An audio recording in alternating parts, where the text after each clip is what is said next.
Thank you, Mr. Chairman and Senators, for providing me an opportunity to address this important issue. I want you to imagine for a moment that you are an employer and you've got some problems with your employees. When you hired these employees, they promised they would do exactly what you asked of them. But once they got the job, they became a nightmare. They stopped listening to you and started using the job to line their own pockets. They took the company credit card and racked up more debt than you could afford to pay back. They became so obsessed with keeping their jobs that they forgot to do their jobs. And after all that failure, all that disappointment, and all that incompetence, your employees came to you and said, "We deserve a raise." If you're a reasonable person, that should make your blood boil. And yet, that is exactly what it feels like to be an American taxpayer. The first three words in our Constitution are "we the people." It's written larger than anything else because the framers of that document, the architects of our republic, wanted to remind you at all times who's in charge. We, the people. We are your employers, and you have an obligation to listen to us.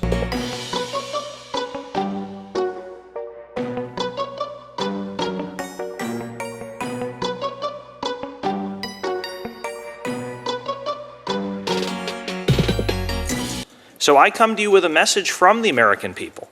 We demand term limits for members of Congress. In fact, according to the most recent national polls on the issue, 82% of Americans want term limits. That includes support from 89% of Republicans, 76% of Democrats, and 83% of independent voters. This is not a left or right issue. This is an American issue. In fact, term limits could be the only issue with support from both President Trump and former President Obama.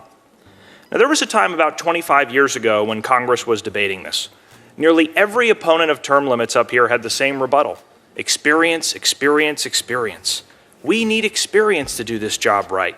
If only you leave your Congress member in office for decades on end, he or she will become such a policy expert that all our problems will be solved. In hindsight, that was one of the worst predictions ever. This system is broken. Congress has given us $22 trillion in debt, the longest war in American history, a broken healthcare system, a broken immigration system, a tax code written by lobbyists, an explosion of money in politics. Worst of all, too few here have the courage to address these problems because the only focus is on getting reelected.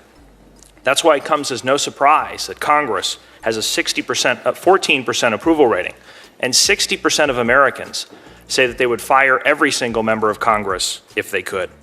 Congress is less popular than traffic jams, root canals, and hemorrhoids. You're beating head lice, but the lice have asked for a recount. Unfortunately, elections alone cannot fix this problem. Not because voters like you guys so much, but due to the nearly unbreakable power of incumbency. At the same time members of Congress publicly claim elections are free and fair, they secretly deploy every trick in the book to keep power. Incumbents get $9 in special interest money for every dollar that goes to a challenger. And if incumbents are having difficulty raising money, not to worry, they're allowed to send campaign-style mailers at taxpayer expense. That's to say nothing of all the free media and name recognition politicians naturally get just for being in office. The incumbent advantage creates a barrier to entry for everyday Americans without the connections to fund a campaign. It is the case for term limits. Elections may in theory be capable of dethroning incumbents, but that isn't how it works in the real world. Congressional incumbents have a 98% re-election rate.